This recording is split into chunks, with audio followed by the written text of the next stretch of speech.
right, hello everyone, we made it. It's a clear day, and I got my mic on. I'm doing everything. I got it right, and then Leia's here. She made it. She made it. Anyway, so let's go back to, we're learning about attachment styles, but really how to get securely attached by reading, it's by God through this saint, On Loving God by St Bernard of Clairvaux. This guy, Attachment Adam on YouTube, and he's on the other platforms too, Adam something Smith.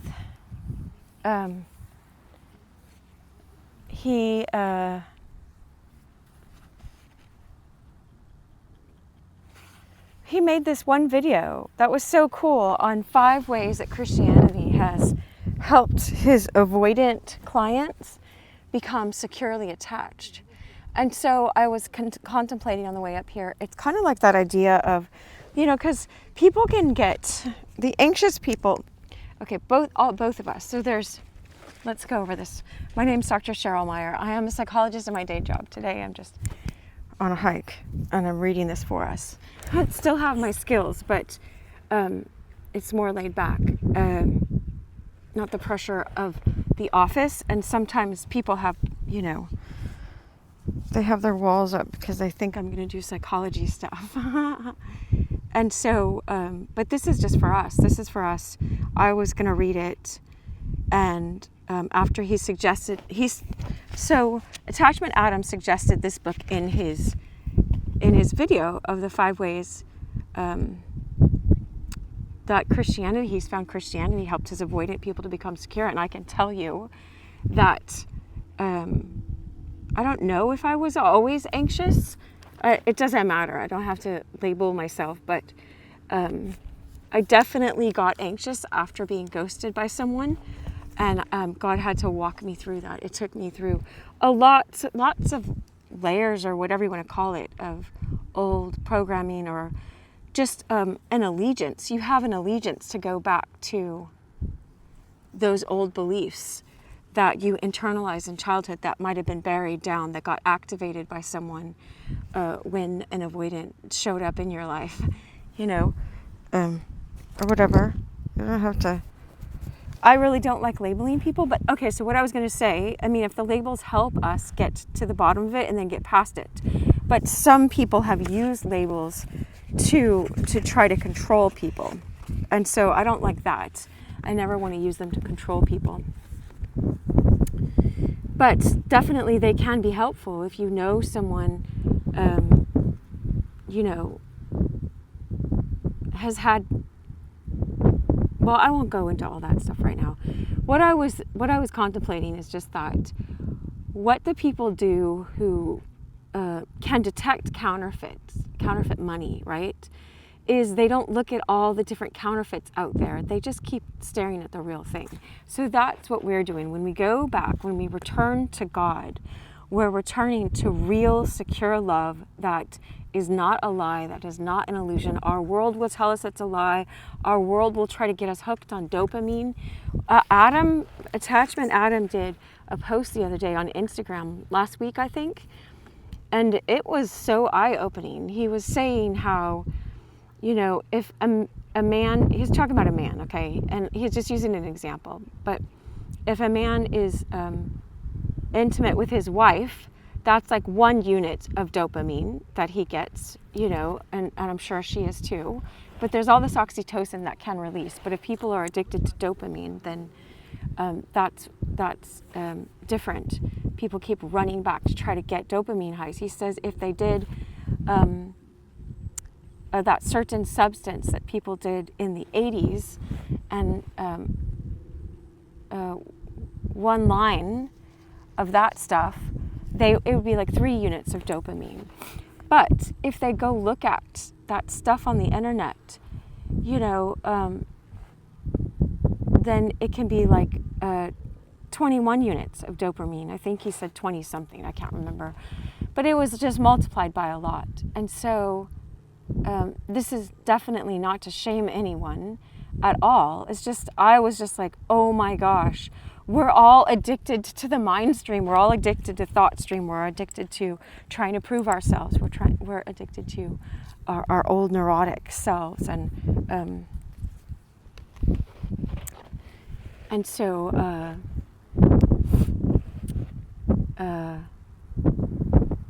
it was just as much of an eye-opener for me, I think. Well, because I never want to, I never want to put anyone down or think people are hopeless or anything like that, or think that somehow because I have my doctorate in psychology, that makes me better than people. No, I want to know this stuff, to give it away to people, to understand it, for us to not be trapped in slavery. It's like, if you knew a way out, if you knew the whole underground railroad to get people out of slavery, that's knowledge that you don't build your worth on, but you save a lot of people through that and get them through to the northern states where there wasn't slavery, right? And so we're going further up and further in, as C.S. Lewis says in the last Narnia books. He says, to Narnia and the north, right? It was north of Tashbaan. It's like, it's this land. It's the land that we came from. Can you take me back where I came from? Brother, can you take me back? And that's in a Beatles song. And then it's also in a Arrested Development song I listened to on Saturday when I was skating. It was like, Tennessee. Oh, won't you let me? Won't you help me? Won't you help me understand? But take me home to another place. All right, so I get messages and songs, but don't worry, I'm not going to try to make this a musical. Some people didn't sign up for musicals, but I always say, like, you get what you get and don't throw a fit. And so I try to be accommodating in some ways, but not be a pleaser. It's still important for me to be myself, but not, demand that everybody loves videos that are not edited. Like, I don't know. It's just like, whatever. So, but I do like getting us views in nature, because that's where I like being too. So here we are. Let me get Leia some water. And let me hook up her leash so that if she does run away to a lizard, she doesn't. Oh, now you want to get up and walk around, Leia? She's...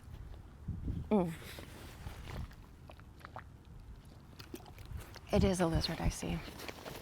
Right? She kept... Anyway. We're here, and look, I do this sometimes to show that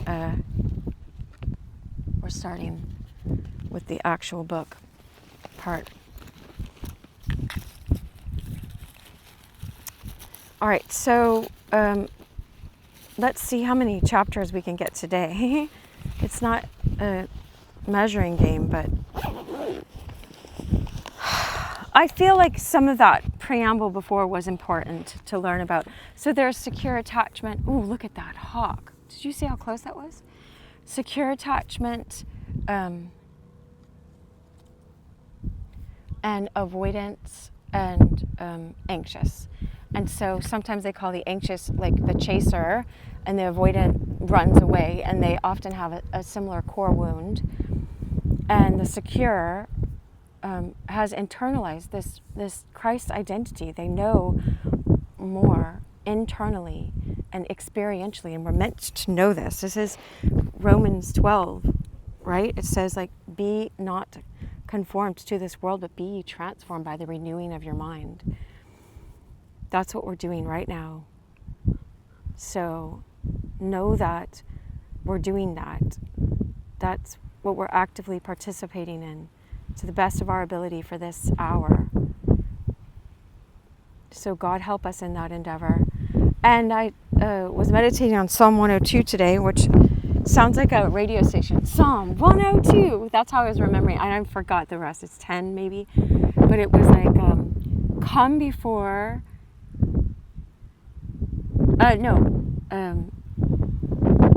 serve the Lord with gladness. The I am that I am, the one that's above all these attachment theories, that's above all this, that's above all duality, the self-existent one. Serve the Lord with gladness and come before his presence with singing. All right.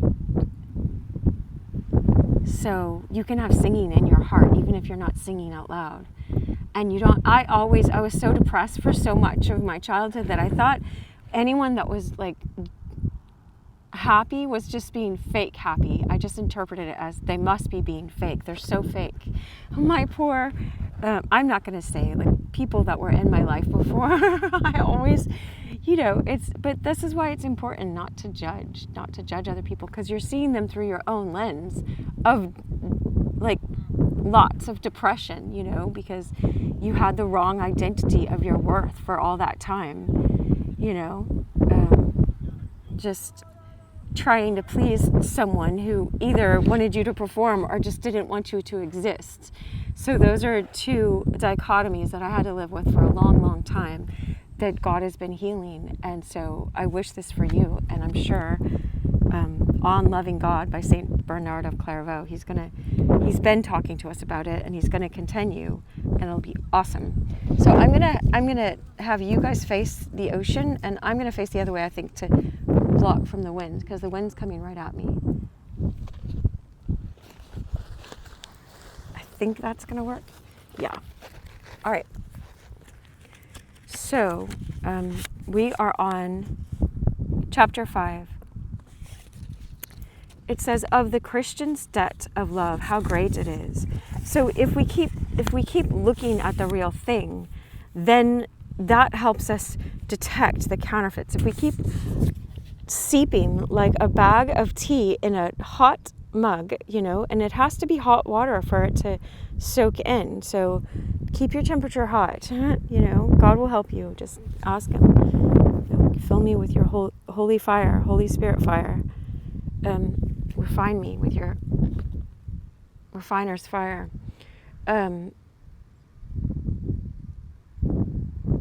As you're seeping in this understanding why Christ left heaven as the God-man to reconcile you with a perfect God. It's a stumbling block for lots of people. They don't understand the cross. They don't want to understand the cross. It doesn't make sense. It's not meant to make sense.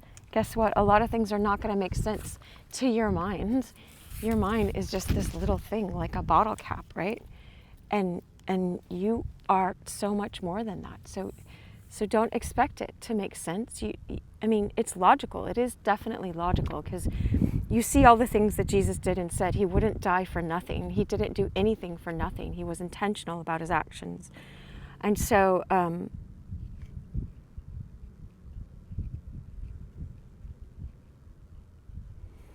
you can, I'm hearing, is that Miguel's song? This love is a sure thing.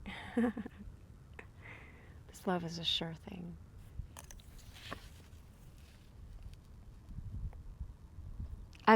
The way Miguel says it is like, you can be the cash and I'll be the rubber band. It's like, it's so funny how God will express himself through other people. It's awesome. I love it.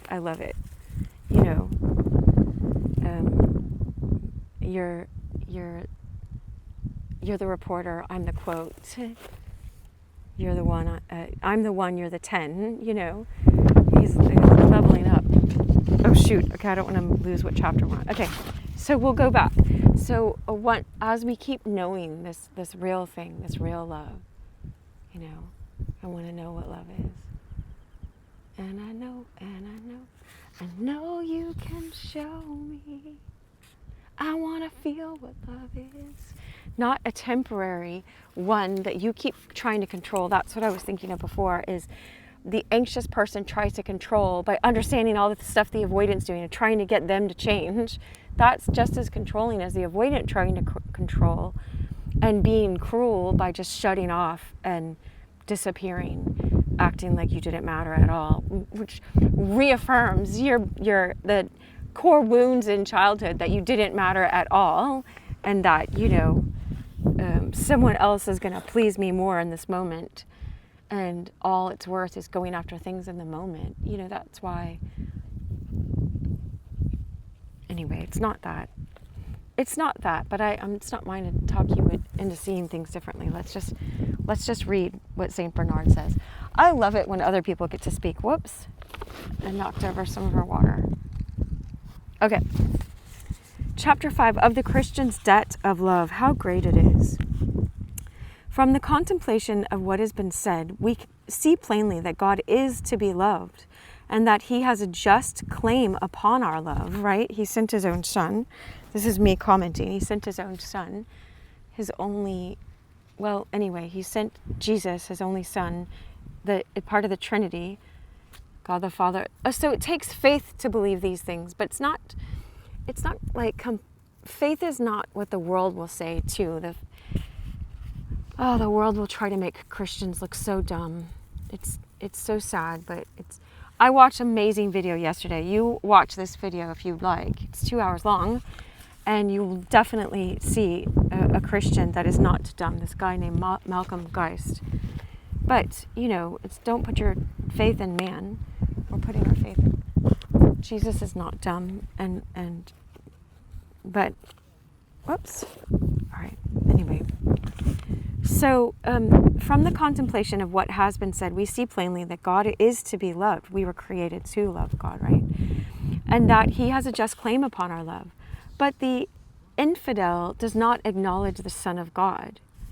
And so he can know neither the Father nor the Holy Spirit. For he that honoureth not the Son honoureth not the Father which sent him, nor the Spirit whom he hath sent. John 5:23 says this, right? But he's talking about the infidel, someone who's,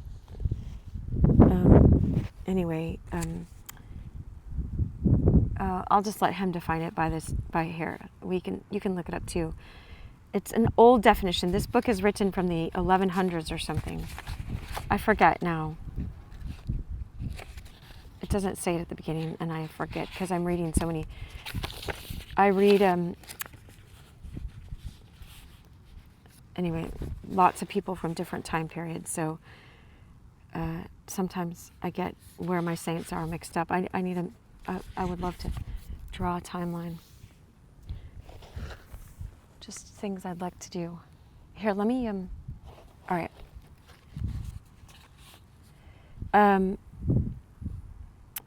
He knows less of God than we. No wonder that he loves God less. This much he understands at least, that he owes all he is, or she is, to his Creator. So he was saying that in the last chapter. The pagans even know that the sun is shining on us, right? Right? I was reading that today. It was in Matthew 5. It was saying that, it says, bless your enemies, pray for those who persecute you, because then everyone will know you're a child of your Father in heaven who sends the sun and the rain on the just and the unjust, right? He lets them grow their crops and live here and all of that too. He's not an egotist where he's demanding that they choose him. He's showing everything to them that they can choose him. And nature shows that to us. And so St. Bernard has it so clear, where I know they've obfuscated it or whatever, made it so unclear in our day and age, or when people are in this concrete jungle and not outside in nature, they forget where their food comes from. It doesn't just come from the grocery store. It comes from God giving us the sun. And I do have a song that goes with that. It goes,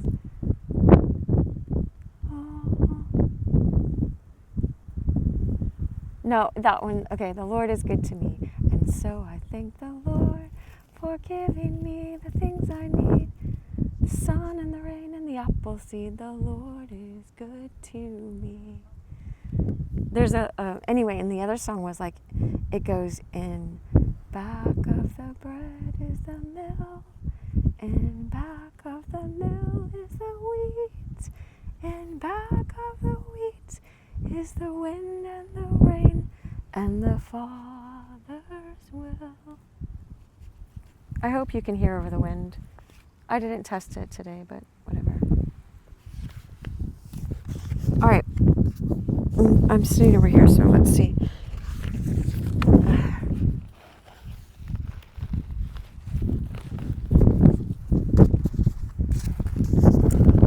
All right.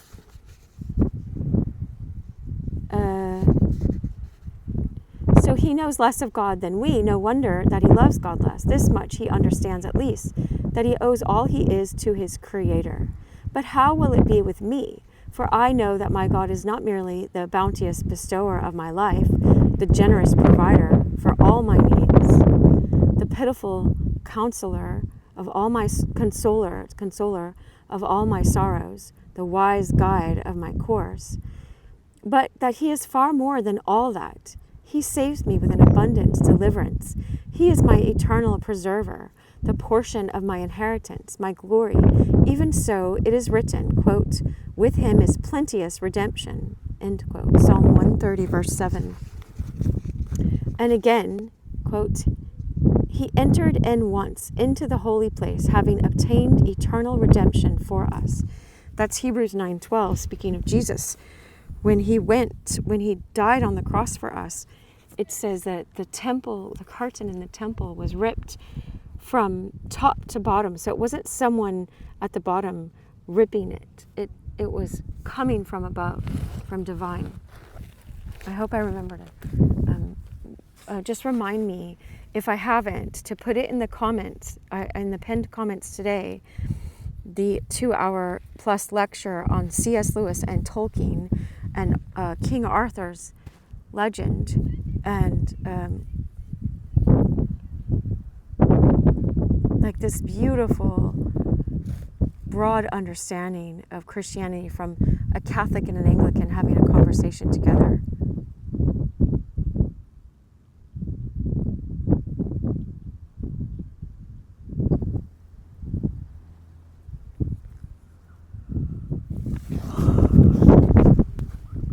Then you actually are seeing it in two living lives. I probably cried for 2 hours yesterday watching that thing, because it just spoke to the depth of me, but it might not to everybody. All right, so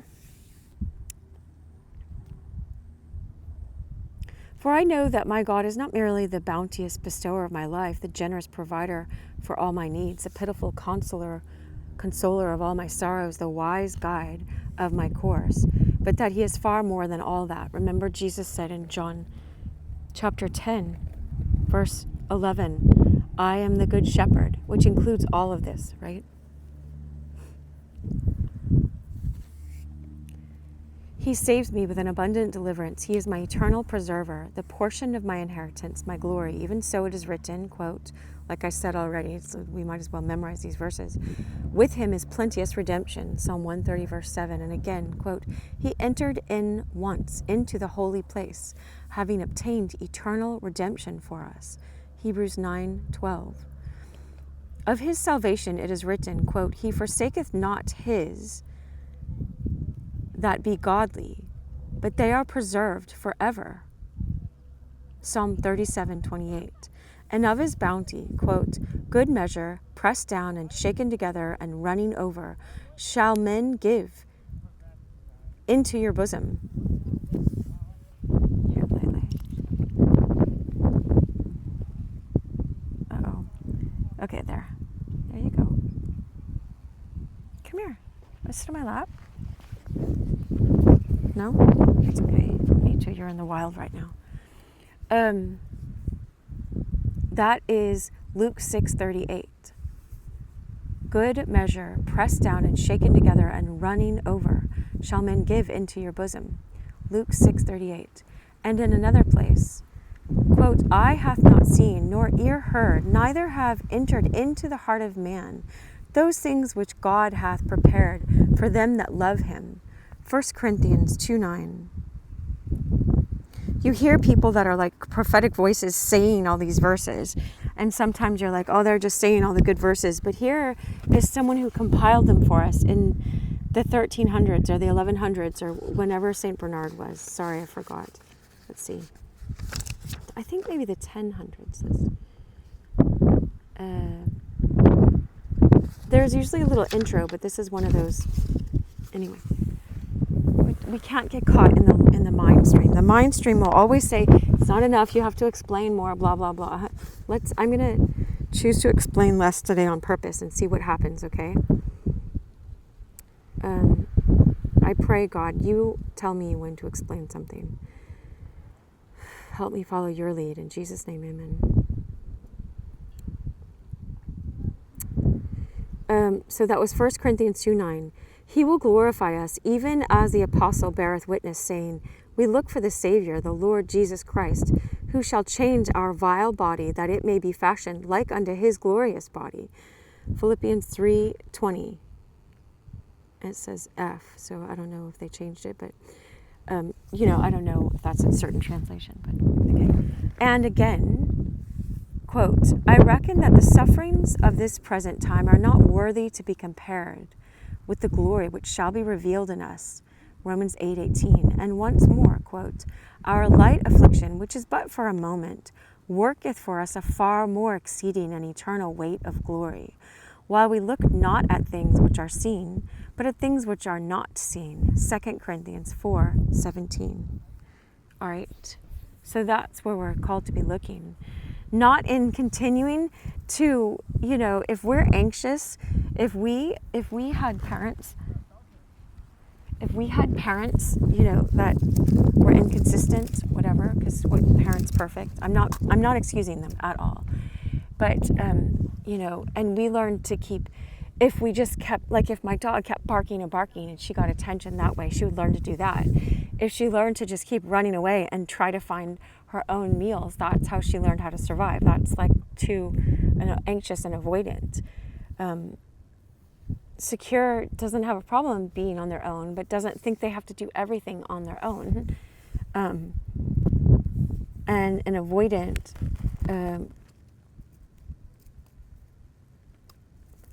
just, when people bail on them, they think they're always telling them, you're not worth enough. You have to perform more. You have to please more. You have to do more. I asked this person once, I'm like, what are you doing? And the person was like, I'm relaxing. And I was like, what? We're allowed to do that? We're allowed to relax? I was like, it was so funny in that moment. It really stood out as like a learning moment. So,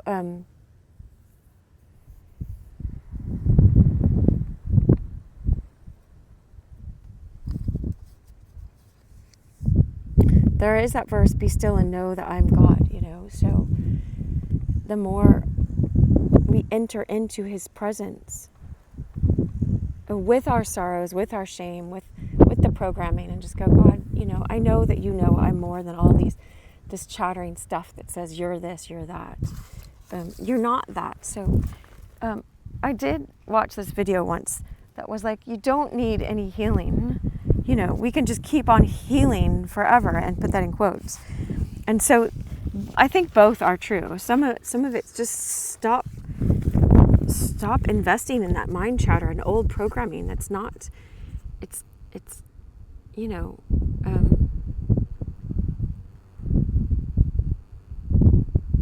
I'll just let St Bernard explain it, because there's so many examples I could come up with.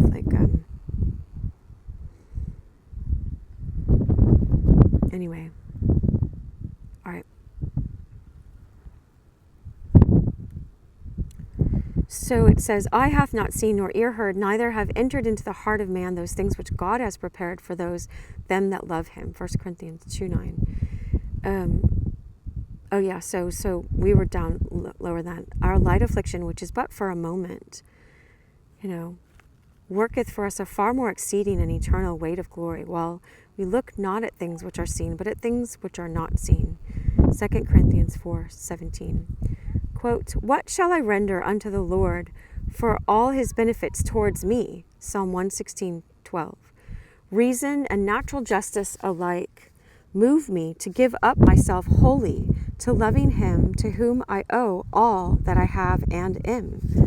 But faith shows me that I shall love him far more than I love myself, as I come to realize that he hath given me not my own life only, but even himself. Yet before the time of full revelation had come, before the Word was made flesh, died on the cross, came forth from the grave, and returned to his Father, before God had shown us how much he loved us by all this plenitude of grace, the commandment had been uttered, Thou shalt love the Lord thy God with all thine heart, and with all thy soul, and with all thy might. Deuteronomy 6:5. So that was in the Old Testament, was already said. And so he says, that is, with all thy being, all thy knowledge, and all thy powers. And it was not unjust for God to claim this from his own work and gifts. Why should not the creature love his Creator, who gave him the power to love? Why should he or she, right, not love him with all his being, since it is by his gift alone that he can do anything that is good?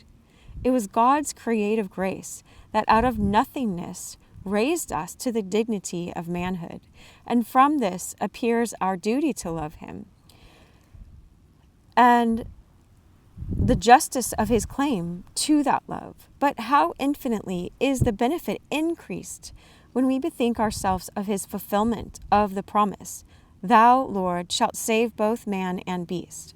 How excellent is thy mercy, O Lord. Psalm 36:6. For we who, quote, turned our glory into the similitude of a calf that eateth hay, Psalm 106:20, by our evil deeds debased ourselves so that we might be compared unto the beasts that perish.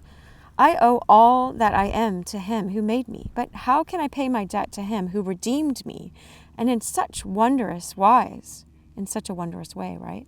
Creation was not so vast a work as redemption, for it is written of man and of all things that were made, quote, He spake the word, and they were made. Psalm 148:5. But to redeem that creation which sprang into being at his word, how much he spake, what wonders he wrought, what hardships he endured, what shames he suffered. Therefore, he's talking about Jesus living a whole life down here as a perfect man, perfect God, the God and man. Therefore, what reward shall I give unto the Lord for all the benefits which he hath done unto me? In the first creation, he gave me myself, but in his new creation, he gave me himself. And by that gift restored to me the self that I had lost. Through Adam and Eve, we lost ourselves in the fall, in egotism, in falling into lust of a nature, into the curse that was brought upon us, into turning our backs on God through them. Anyway, going back to the book. Created first and then restored, I owe him myself twice over in return for myself. But what have I to offer him for the gift of himself? Could I multiply myself 1,000-fold and then give him all? What would that be in comparison with God? Who made all. 33 minutes. Okay, so chapter 6, a brief summary. Admit that God deserves to be loved very much, yea, boundlessly, because he loved us first. He infinite, and we nothing, right? Nothing. He loved us, miserable sinners, with a love so great and so free.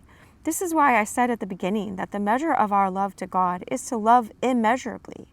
For since our love is toward God, who is infinite and immeasurable, how can we bound or limit the love we owe him?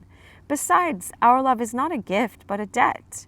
And since it is the Godhead who loves us, himself boundless, eternal, supreme love, of whose greatness there is no end, yea, and his wisdom is infinite, whose peace passeth all understanding, since it is he who loves us, I say, can we think of repaying him grudgingly?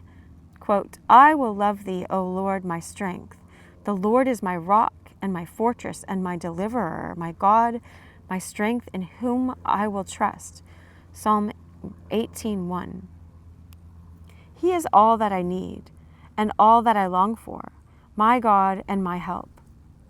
I will love thee for thy great goodness, not so much as I might, surely, but as much as I can.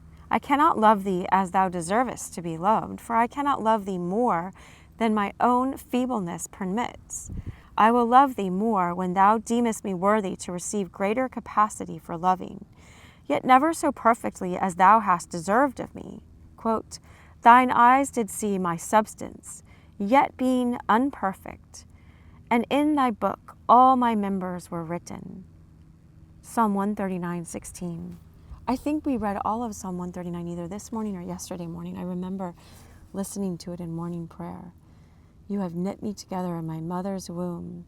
I think it was this morning because I was on a Zoom with my mom and I was just listening to that verse with her, right? And it was so cool because it was like, God, I'm so fearfully and wonderfully made. You knit me together in this woman's stomach, in her womb, you know, just like my own kids were knit together and I got to nourish them. God nourished them through my body for all those months, you know.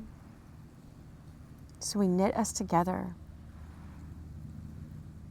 Anyway, it says such knowledge is too vast for me, too wondrous for me to understand. That's what it's. I'm just remembering Psalm 139, but St Bernard quoted, "Thine eyes did see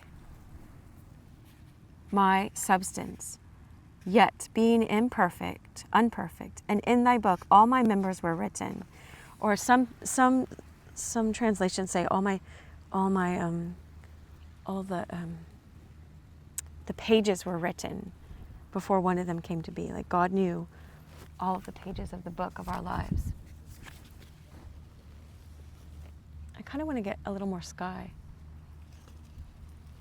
But my rock is down the hill that I used to use when I come here. Maybe this stick will work.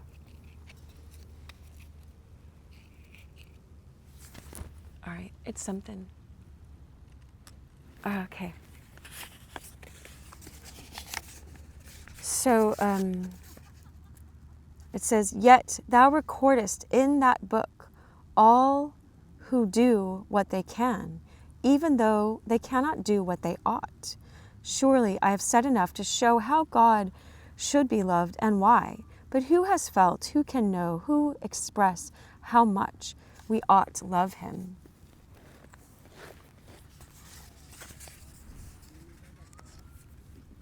Chapter 7 of love toward God, not without reward, and how the hunger of man's heart cannot be satisfied with earthly things. So, like, as the anxious person, we can't be satisfied by an avoidant person, even if he turned secure, or she did. You know, if you're a man, you know, we can't be there. It's another human being in that capacity is not meant to satisfy us. Jesus satisfied after we brought the curse upon us. Something had to be done about that. That's the only reason. God is not a masochist. He didn't he knew from the foundation of the world he was going to do this, but it's kind of like, it's hard to explain it because there's spiritual paradoxes. It's because he offered to make a way to redeem us from the curse we brought ourselves into. He wouldn't have had to die had Adam and Eve not done what they did by being seduced and falling into the lie of the curse, which separated them from God. So Jesus redeemed us back to God. He offers us this pathway back to redemption if we will just accept this free gift. And so, but, you know, we can idolize other people and keep thinking, oh, if our parents just would have loved us perfectly. No, Psalm 27:10 says, when my mother and father forsake me, the I am that I am, the Lord picks me up. He picks me up. Every way they've dropped the ball, he will heal that. He says he'll heal that. And so, all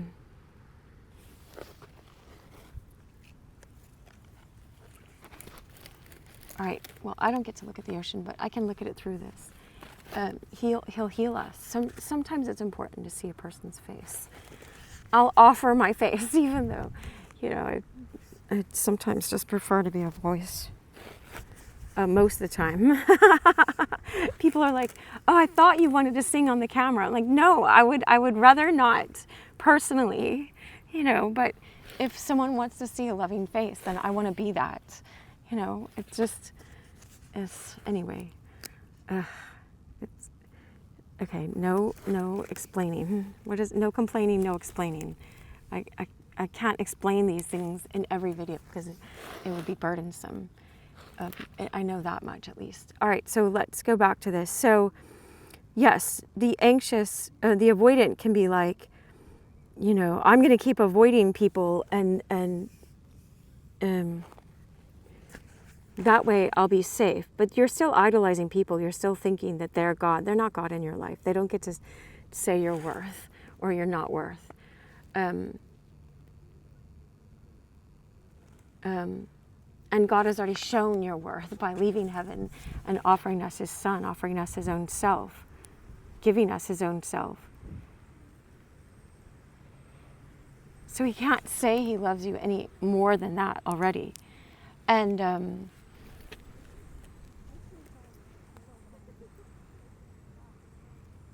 for the anxious person who thinks, oh, I'm going to feel like I'm loved and it's going to heal all my childhood wounds if I can just get this person to see that I'm worth loving or that they ought to be loving or they ought to heal so that I can be healed. You know, it's like that's making a person into God. They're not God. They're not God. Only God is God. But and the good news is that he is, it says, God became man so that man could become God. He's making us into little Christs all over the place. It's so awesome. Christ is living in us, shining through us.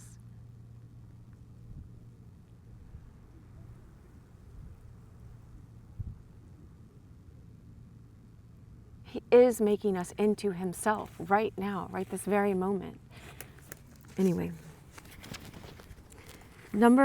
Chapter 7 of love towards God, not without reward, and how the hunger of man's heart cannot be satisfied with earthly things. And now let us consider what profit we shall have from loving God. Okay, so there are rewards. There's a profit. There's, you know, besides becoming secure attachment, you know, because when I took Adam's test, I took it honestly and I was insecure. I was in the secure attachment. Yay, you know, and I'm not going to measure my egotism by that one test, but it's like, I know I was not in that before. I was not. I was so anxious about so many different things, and it's such a relief not to. So let's keep reading and draw near to God, and he will draw near to you. I trust that he'll do this for you. That's why I'm here, and I always want more of God, you know. But not as a, like we have to consume more, just sit more with him or something. Serve the Lord with gladness. Come before his presence with your singing, with your heart. And give him your heavy heart so he can give you, what does it say? It says, I gave him my cloak of heaviness for something of praise. He gives me a garment of praise. It's like, you can look it up with Derek Prince, that verse too. That's how he got over his depression, he said, this guy named Derek Prince. He meditated on that verse, and God just finally spoke to him. The Holy Spirit could give you a rhema word, a right now word.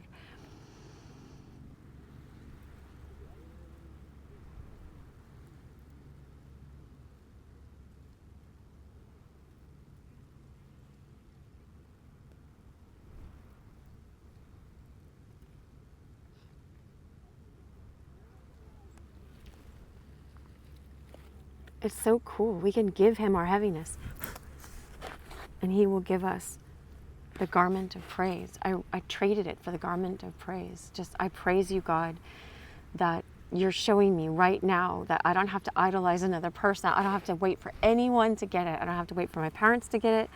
I don't even have to wait for me to get it. I just come before you, and I'm just like, Lord, show me what love is. I want to know what love is. I want to know. In the Greek word, there is gnosko. It's like experiential knowledge. I want to, you know, I'm getting that song. Smoke 'em if you got 'em, 'cause it's going on. Da, da, da. Anyway, that's a really sad song, in my opinion, but it's, I mean, she expresses it really well, the woman named LP. Let's raise a glass or two.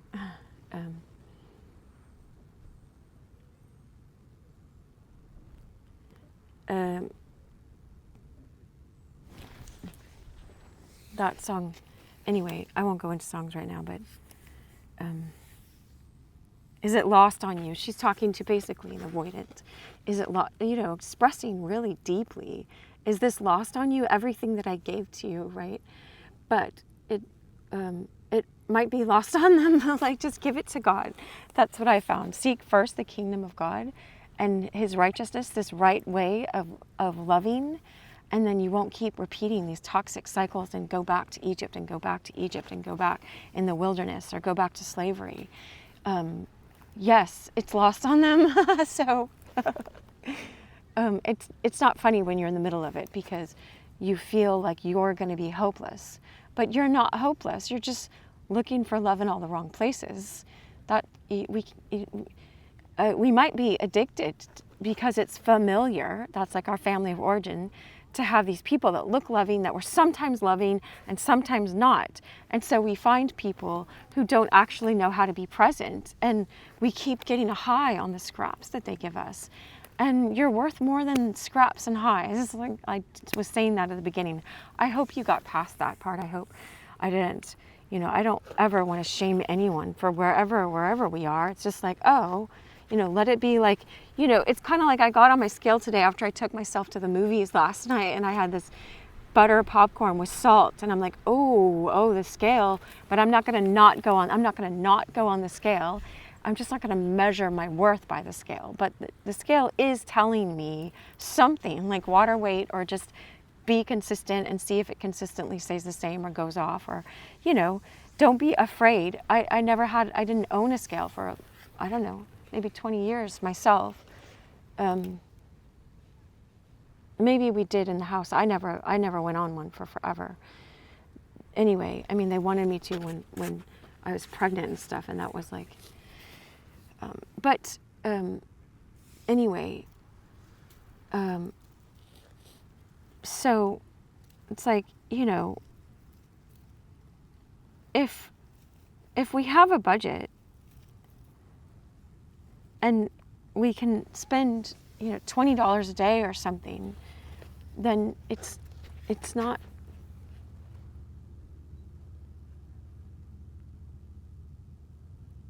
bad to have measures. It's not a good idea to measure yourself by your measure. It's not your egotism, you're not your egotism, you're not your present day personality. Just keep going back to God. All right, let's go back to God. I don't want to make this a completely teaching video where I talk about psychology stuff so much. All right.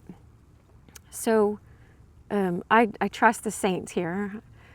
God's making us all into saints, so I'm not trying to diminish what he's put in me, that's for sure. Don't do that. And I don't want to be an example of doing that. Okay, so, look at this. Love is an affection of the soul, not a contract. That's so sweet. We could have just had that and the whole video. Oh, I don't want to put people in it. I think it was just their heads, too. Anyway, okay, so let me go back. It says, and now let us consider what profit we shall have from loving God. Even though our knowledge of this is imperfect, still that is better than to ignore it altogether. I have already said, when it was a question of wherefore and in what matter God ought be loved. I'm going to change the shoulds to ought, because I can't remember if this was translated.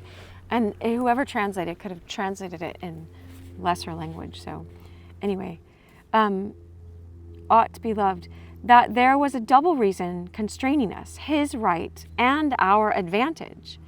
Having written as best I can, though unworthily, of God's right to be loved, I have still to treat of the recompense which that love brings. For although God would be loved without respect of reward, he wants to be loved without us thinking of, he's not a genie and we don't want to use God in a transactional way ourselves.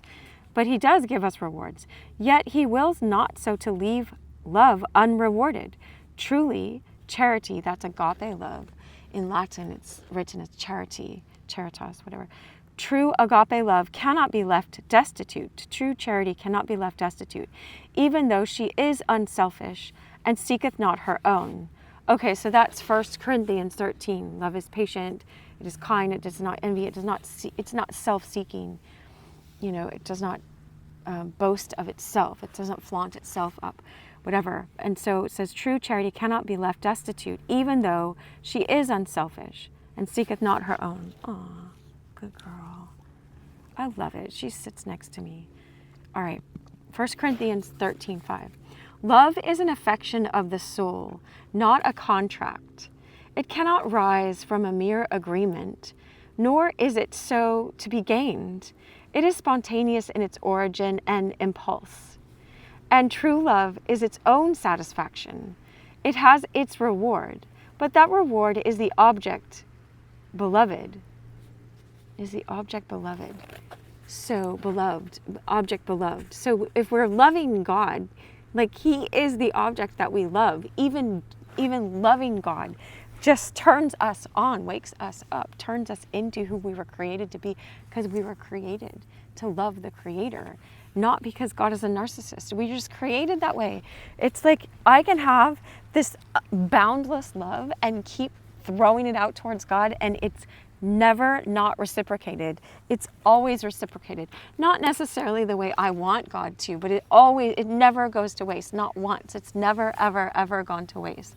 Now we can be in desolations and it seems like God's ignoring us just like our parents, but he's not. And so it's so fun to be able to love that boundlessly and know that it's always worth it. It's always worth it. She's checking out the lizard this whole time. All right. It is spontaneous in its origin and impulse, and true love is its own satisfaction. It has its reward, but that reward is the object beloved. The object beloved. For whatever you seem to love, if it is on account of something else, what you do really love is that something else, not the apparent object of desire. So even when we're loving these other people, anyway, St. Paul did not preach the gospel that he might earn his bread. He ate that he might be strengthened for his ministry. What he loved was not bread, but the gospel. True love does not demand a reward, but it deserves one. Surely no one offers to pay for love, yet some recompense is due to one who loves, and if his love endures, he will doubtless receive it. You know, God, it's in Galatians, it says, do not be deceived. A person will reap what they sow. If you sow kindness, it's going to come back to you. It just will, even if it's just an eternity. Even if you've been like putting smiles on the faces of a bunch of saints in heaven your whole life and everyone else on earth rejected you, it's going to be so poured out on you there that you'll just be like, that was all worth it. That was all worth it. Every time someone kicked me in the face, you know, and I learned not to get my worth from that person, you know. I was putting a smile on God's face. I was putting a smile on these faces of the saints who walked through it in a much more difficult way, perhaps, than me. You know, Jesus had to face a cross. I didn't have to face the actual cross, just a bunch of little crosses every day, right? In the form of the enemy attacking me through other people, trying to provoke old triggers to see if, you know, you'll keep going back to those triggers or rise above them. God uses the mean things the enemy is doing for a better cause. It's just like, here, God, every mistake I ever made, I give it to you, and he uses it as fertilizer for now, right? He makes use of it. He'll make use of every part. So God is beyond he and she. Okay, so on a lower plane of action, it is the reluctant, not the eager, whom we urge by promises of reward. right? So people who are reluctant, we tell them, it says, God rewards those who diligently seek him. And so seek him, and even though you're not seeing the reward, you will. So keep doing, it's like, who would think of paying a man to do what he was yearning to do already? For instance, no one would hire a hungry man to eat, or a thirsty man to drink, or a mother to nurse her own child. Aww. Who would think of bribing a farmer to dress his own vineyard, right? Or to dig about his orchard, or to rebuild his house? So all the more, one who loves God truly asks no other recompense than God himself. For if he should demand anything else, it would be the prize that he loved and not God. It would be the prize that he loved and not God. So if he was asking for something else, then he'd be asking for the prize and not God. And we're asking for God, Anyway, it is natural for a man to desire what he reckons better than that which he has already. So that's natural in our normal self. We're going to keep looking for more while we're on this earth, It is natural for a man to desire what he reckons better than that which he has already, and be satisfied with nothing which lacks that special quality which he misses. Thus, if it is for her beauty that he loves his wife, he will cast longing eyes after a fairer woman. If he is clad in a rich garment, okay, so it is natural, but I think he's going to teach us how to go beyond that, all right? So, because I'm like, wait a second, but let's just trust and read. It is natural for a man to desire what he reckons better than that which he has already, and be satisfied with nothing which lacks that special quality which he misses. Thus, if it is for her beauty that he loves his wife, he will cast longing eyes after a fairer woman. If he is clad in a rich garment, he will covet a costlier one. And no matter how rich he may be, he will envy a man richer than himself. Do we not see people every day endowed with vast estates who keep on joining field to field, dreaming of wider boundaries for their lands? Those who dwell in palaces are ever adding house to house, continually building up and tearing down, remodeling and changing. Men in high places are driven by insatiable ambition to clutch at still greater prizes, and nowhere is there any final satisfaction, because nothing there can be defined as absolutely the best or highest. But it is natural that nothing should content a man's desires but the very best, as he reckons it. Is it not then mad folly always to be craving for things which can never quiet our longings, much less satisfy them? So no matter what, that's why I keep getting that song, I'm gonna love you forever, forever and ever, amen. Travis, he has Travis in his name. He's like, they say young girls' hair will turn gray. Well, honey, I don't care. I ain't in love with your hair. If it all falls out, I'll love you anyway. I'm gonna love you forever, forever and ever, amen. Anyway, so I see that man's face, but I just can't think of his name right now because I'm in a different mindset. So thank you to him. All right. So, St Bernard is asking, but it is natural that nothing should content a man's desires but the very best, as he reckons it. Is it not then mad folly always to be craving for things which can never quiet our longings, much less satisfy them? No matter how much such things one has, he is always lusting after what he has not, never at peace. He sighs for new possessions. Discontented, he spends himself in fruitless toil and finds only weariness in the evanescent and unreal pleasures of the world. In his greediness, he counts all that he has clutched as nothing in comparison with what is beyond his grasp, and loses all pleasure in his actual possessions by longing after what he has not yet covets. No man can ever hope to own all things, Even the little one does possess is got only with toil and is held in fear, since each is certain to lose what he hath, when God's day appointed, though unrevealed, shall come. Like when you pass on, you're not carrying any of the stuff with you. So why are you holding so tightly to it? It says, but the perverted, when you twist these things, the perverted will struggles towards the ultimate good by devious ways, okay? Yearning after satisfaction, yet led astray by vanity and deceived by wickedness. If you wish to attain the consummation of all desire so that nothing unfulfilled will be left, why weary yourself with fruitless efforts, running hither and thither, only to die long before the goal is reached? It is so that these impious ones wander in a circle, longing after something to gratify their yearnings, yet madly rejecting that which alone can bring them to their desired end, not by exhaustion, but by attainment. They wear themselves out in vain travail without reaching their blessed consummation, because they delight in creatures, not in the Creator. They want to traverse creation, trying all things one by one, rather than think of coming to Him, with a capital H, who is Lord of all.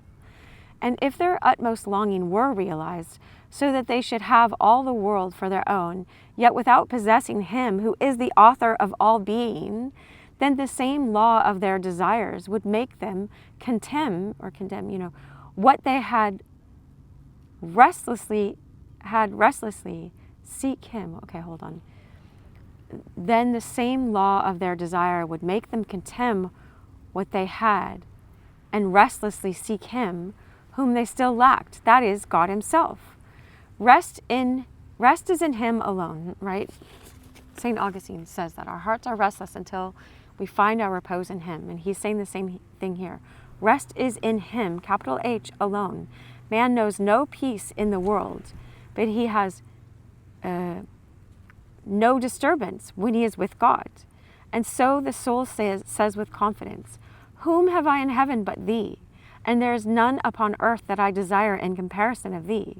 God is the strength of my heart and my portion forever. It is good for me to hold me fast by God, to put my trust in the Lord God. Psalm 73:25. Even by this way, one would eventually come to God, if only he might have time to test all lesser goods in turn.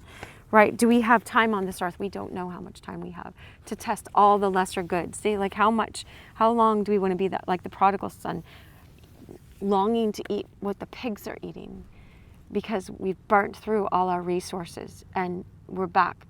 We've hit bottom and all we can do is feed the pigs and long for what these unclean animals eat. That's when we get into this lowest place where, I was watching part of this Latoya Okia video today and she's like, don't you rob someone of their lesson from God. Don't take them out and think, oh, poor them, I got to go rescue them. No, let them go to the bottom of wherever they need to go with God. There's no rescuing needed.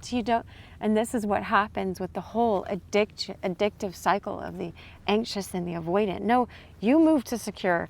You move off of that. I used to see it like Bob Marley, every little thing is going to be all right. If all of us are like running on a treadmill and he's like standing over here like just singing, we're jamming till this jam is through. We're jamming. I want to jam it with you. He's just jamming. He's like, why are you on this treadmill with a boot behind you and a carrot in front of you? Like what? I don't understand why you're living like that, right? When you don't need to be living like that. And so so even by this way, one would eventually come to God if only he might have time. We don't know how much time we have to test all lesser goods in turn, But life is too short, strength too feeble, and competitors too many. There's too many beautiful women on this earth for you to try that, right? For that course to be practicable, or too many,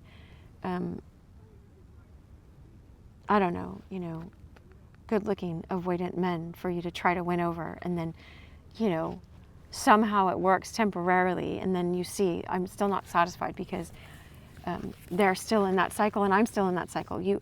Both, it's important. A triple braided cord cannot be easily broken. Well, it's like God is making us into a strong cord right now, and the man or the other person, into a strong cord, and then he is the strong cord that binds us together. That just came to me today, just right now. Anyway, so thank you, God, for that. That's God. But he's the strong cord that makes ours stronger, that will teach us how to have a strong cord in ourselves, because he's growing in us. He must become greater, I must become less. Life is too short, strength too feeble, and competitors too many for that course to be practicable. One could never reach the end, though he were to weary himself with the long effort and fruitless toil of testing everything that might seem desirable. It would be far easier and better to make the essay in imagination rather than experiment, for the mind is swifter in operation and keener in discrimination than the bodily senses, to this very purpose, that it may go before the sensuous affections, so that they may cleave to nothing which the mind has found worthless. And so it is written, quote, "Prove all things, hold fast that which is good," 1 Thessalonians 5:21. Which is to say that right judgment ought prepare the way for the heart. Otherwise we may not ascend into the hill of the Lord, nor rise up in his holy place. Psalm 24:3. We should have, sometimes the should is saying something, we should have no profit in possessing a rational mind if we were to follow the impulse of the senses, like brute beasts. We're not beasts, with no regard at all to reason. Those whom reason does not guide in their course may indeed run, but not in the appointed racetrack, neglecting the apostolic counsel, quote, "So run that ye may obtain." Run in order to win this race. Don't run a different race and wear yourself out, because you could still be running for 20 years and running the wrong direction. C.S. Lewis says it this way. He says, "I've seen progress. It's called a rotten egg. It's spoiled. Just because time has spent. If you don't." Anyway, there's a lot to do with ripeness in the Aramaic. Blessed are the meek, for they shall inherit the earth. In this ripe moment, or something. I heard that. Anyway, so St Bernard, going back to the book, because I'm just trying to wrap up this chapter, so we end on a chapter, and I didn't realize there was going to be another page.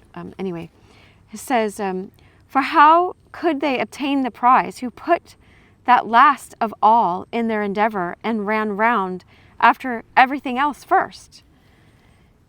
How could they obtain the prize? It's like I saw that horse race the other day, and it's like if the horse got off the track and started running after apples on a different track altogether, it wouldn't have won, But as for the righteous man, it is not so with him. He remembers the condemnation pronounced on the multitude who wander after vanity,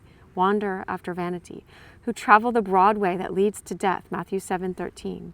And he chooses the king's highway, turning aside neither to the right hand nor the left. That's in Numbers 20, verse 17. It's also at the top of my Twitter page. Elliot has a song called "Dancing on the Highway," and I made a video to it. It's been there for 10 years, y'all. 10 years. That tweet has been there at the top. When Twitter was called Twitter and not X. Before that. Anyway. The king's highway, turning aside neither to the right hand nor to the left. Numbers 27:17. Even as the prophet saith, the way of the just is uprightness. Isaiah 26:7. Warned by wholesome counsel, he shuns the perilous road and heeds the direction that shortens the search. That's logical. It's not just blind faith. Forbidding covetousness and commanding that he sell all that he hath and give to the poor. You're selling it every moment by detaching from it, and by not falling back into worshiping mammon, materiality, anything in this material world. Blessed truly are the poor, for theirs is the kingdom of heaven, Matthew 5:3. They which run in a race run all, but distinction is made among the racers. The Lord, quote, the Lord knoweth the way of the righteous, and the way of the ungodly shall perish. Psalm 1:6. Quote, a small thing that the righteous hath is better than great riches of the ungodly. Psalm 37:16. Even as the preacher saith, and the fool discovereth, right? In Ecclesiastes, he's going to quote Solomon. Quote, he that loveth silver shall not be satisfied with silver. Ecclesiastes 5:10. But Christ saith, blessed are they which do hunger and thirst after righteousness, this right wayness, right? For they shall be filled, because they're on the right path. It's so simple. It's so fun. It's so much better than the avoidant, anxious cycle, I tell you. Because I know, like, people can be in that for 20 years, for more than 20 years. It's so sad. I want you to not be enslaved anymore. I want me not to be enslaved in anything that's taking me in circles. Lord, please, please take us back to the start of the right way, this righteousness. You know, let's go back to the start. That's a Coldplay song, but let's go back to, C.S. Lewis says that when you find out a sum has gone wrong, you go back, trace back to where it started going wrong, and then get on the right road. Redo the sum, you know. You don't have to throw away everything, but throw away everything that needs to be thrown away. Whatever. You ask God, okay, so don't take that literally from me. But Christ saith, blessed are they which do hunger and thirst after righteousness, for they shall be filled. Matthew 5:6. Righteousness is the natural and essential food of the soul, which can no more be satisfied by earthly treasures than the hunger of the body can be satisfied by air. If you should see a starving man standing with mouth open to the wind, inhaling draughts of air, as if in hope of gratifying his hunger, you would think him a lunatic. But it is no less foolish to imagine that the soul can be satisfied with worldly things which only inflate it without feeding it. All right? We read that verse this week. It came to us in morning prayer in the last 4 days, because I was meditating on it over the weekend. It says, you have rescued me from the land of Egypt. God says that. Come to my presence. I've rescued you from the land of Egypt. Open wide your mouth to me. I think that's what I meditated on yesterday. And I forget what the psalm is. And just ask me and I'll put it down, or look it up if you can. Anyway. I am the Lord. It says, I am the Lord, the I am that I am. I am the Lord that brought you out of the land of Egypt, out of slavery. Come to me, all of you are hungry. Open wide your mouth to me, right? It's all right in that verse. Everything, the whole universe. So anyway, you would think him a lunatic. But it is no less foolish to imagine that the soul can be satisfied with worldly things which only inflate it without feeding it. What have spiritual gifts to do with carnal appetites, or carnal with spiritual? Praise the Lord, O my soul, who satisfieth thy mouth with good things. Psalm 103:1. He bestows bounty immeasurably. He provokes thee to good. He preserves thee in goodness. He prevents. That means he goes before you. He sustains. He fulfills thee. He moves thee to longing. And it is he for whom thou longest. That's why we long, because, you know, the longing leads us to him. I have said already that the motive for loving God is God himself, and I spoke truly, for he is as well the efficient cause as the final object of our love. He gives the occasion for love. He creates the affection. He brings the desire to good effect. He is such that love to him is a natural due, and so hope in him is natural, since our present love would be vain did we not hope to love him perfectly someday. Our love is prepared and rewarded by his. He loves us first out of his great tenderness. Then we are bound to repay him with love. You know, without tenderness, there's something missing. Well, God always has that tenderness, right? That's an 80s song. And we are permitted to cherish exultant hopes in him. Quote, he is rich unto all that call upon him, Romans 10:12. Yet he has no gift for them better than himself. He gives himself as prize and reward. He is the refreshment of holy soul, the ransom of those in captivity. The Lord is good unto them that wait for him. Lamentations 3:25. What will he be then to those who gain his presence? But here is a paradox, that no one can seek the Lord who has not already found him. Wow. It is thy will, O God, to be found, that thou mayest be sought, to be sought, that thou mayest the more truly be found. But though thou canst be sought and found, thou canst not be forestalled. For if we say, early shall my prayer come before thee, Psalm 88:13, yet doubtless all prayer would be lukewarm unless it was animated by thine inspiration. God's animating our prayers. He's animating this. We have spoken of the consummation of love towards God. Now to consider whence such love begins. When does this love begin? All right, the next chapter is chapter 8. And see, I thought I was going to read all of this in one sitting when I first started, but that's okay. All right, much love. Sorry this went long. I wish you so much love. Bye.